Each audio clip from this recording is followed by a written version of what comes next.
भाइयों और बहनों, बच्चों और बुजुर्गों, मेरा यहां फिल्म से पहले आकर यूं आप लोगों से बात करना आपको थोड़ा अजीब लग रहा होगा, पर यह एक अनोखा विषय है। ये कहानी है आजादी की शुरुआत की। ये कहानी है मोसेस की। जैसा कि बहुत से लोग जानते हैं कि हमारी होली बाइबल में मोसेस की जिंदगी के 30 सालों का बयान है। वो 3 महीने का था जब फिरौन की बेटी बेथिया को वो नील नदी में एक बहती हुई टोकरी में मिला था, और कई साल बाद उसने उसे मिस्र का शहजादा बनाया। जब उसने जाना कि वो एक यहूदी गुलाम है, तो उसने मिस्र वासियों को मिटा दिया। जिन बातों की जानकारी नहीं थी, वो जानने के लिए हमने इतिहासकारों की मदद ली, जैसे कि फाइलो और जोसेफस। फाइलो उस जमाने के इतिहासकार थे जब जीसस क्राइस्ट धरती पर आए, और जोसेफस उसके 50 साल बाद आए, और उन्होंने रोमन के हाथों जेरूसलम की तबाही देखी। इन इतिहासकारों के कब्जे में वो कागजात थे जो दुनिया वालों की नजरों में या तो धूल में मिल गए थे या खो गए थे। हमारी इस फिल्म का मकसद है कि क्या इंसान को परमेश्वर का कानून मानकर चलना चाहिए या किसी तानाशाह का हुक्म मानकर चलना चाहिए, जैसे कि रामेसीस। क्या इंसान किसी राज्य की संपत्ति है या परमेश्वर की पनाह में एक आजाद आत्मा? यह जंग आज भी दुनिया भर में चल रही है, हर एक दिन। हमारा मकसद सिर्फ एक फिल्म बनाना नहीं था, बल्कि आप तक वो कहानी पहुंचाना है जो आज से 3000 साल पहले इस धरती पर घटी थी। मोसेस की 5 किताबों की गाथाओं को हमने 3 घंटे 37 मिनट में कैद किया है। इस प्राचीन कहानी की अहमियत आज भी है। शुक्रिया।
परमेश्वर ने कहा, दुनिया में उजाला होने दो, और उजाला हो गया। और फिर इस उजाले से परमेश्वर ने जमीन पर जिंदगी की रचना की और इंसान को धरती की हर चीज पर हुकूमत करने का मौका मिला। उसे अच्छाई और बुराई के बीच चुनाव करने का मौका मिला, पर हर कोई मनमानी करने लगा क्योंकि वो ईश्वर के कानून को समझ नहीं पाया था। इंसान इंसान पर हुकूमत करने लगा। हारने वाले को जीतने वाले की खिदमत करनी पड़ती थी, कमजोर को ताकतवर की गुलामी करनी पड़ती थी, और इस तरह दुनिया से आजादी का माहौल खत्म हो गया। मिस्र के हुक्मरानों ने इजराइल के बच्चों पर सितम ढाए और उन्हें गुलामी की कड़ी जंजीरों में जकड़ दिया। उनकी गुहार ने आसमान का सीना चीर कर रख दिया, और आखिरकार ईश्वर ने उनकी गुहार सुन ली और मिस्र की एक छोटी सी झोपड़ी में रहने वाले अमरा और योशाबेल के घर अपना नन्हा फरिश्ता भेजा, जिसके दिलो दिमाग पर ईश्वर का कानून और फरमान लिखे जाने वाले थे। वो अकेला पूरी हुकूमत के खिलाफ खड़ा होने वाला था। महान फैरो, कल रात हमारे ज्योतिषियों ने एक बुरे सितारे को मिस्र के एक घर में दाखिल होते देखा। तो क्या जंग होगी? सिनाई और लीबिया की सरहद से लेकर नील नदी के इलाके तक कौन सा मुल्क हमारे खिलाफ तलवार उठाएगा? जिस दुश्मन से डर है वो मिस्र के सीने में है। क्या? हमारे यहूदी गुलाम जो गोशन में रहते हैं। मैं दुश्मन को उसकी तलवार से पहचानता हूं, ना कि उसकी जंजीरों से। पुरोहित, जंजीरों को तलवारों में बदलते देर नहीं लगती महान फैरो। कुदरत का फरमान है कि इन्हीं गुलामों में से एक मसीहा पैदा होगा जो उन्हें गुलामी से आजादी दिलवाएगा। सितारे ने उसके जन्म का ऐलान किया है। तो खत्म कर दो सारे यहूदियों को। गुलाम संपत्ति होते हैं सेनापति। जितने ज्यादा गुलाम होंगे हम उतनी ज्यादा ईंटें बनाएंगे। थोड़ी बहुत कम ईंटें बनेगी तो ज्यादा फर्क नहीं पड़ने वाला गोशन में। वो हमारा पूर्वी द्वार है। क्योंकि ये मसीहा एक नवजात शिशु है, इसलिए सारे नवजात बच्चों को मार दें। हर नवजात यहूदी नर बच्चे को खत्म कर दो। ये हमारा फरमान है और इस पर अमल किया जाए। ये फरमान है हमारे पहले रेमेसिस का।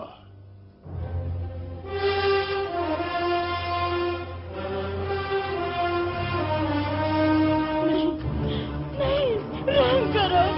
नहीं, छोड़ दो मेरे बच्चे को। रहम करो। नहीं, नहीं।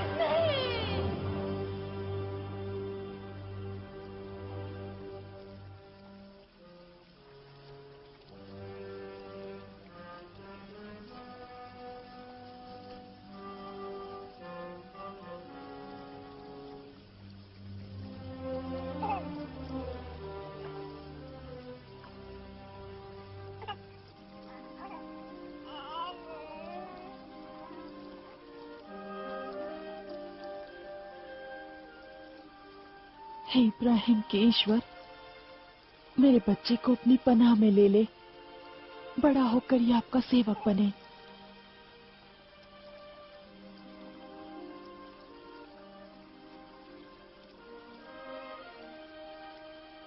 पर माँ, हमने तो अब तक इसका नाम भी नहीं रखा है। ईश्वर खुद इसे एक नाम देंगे।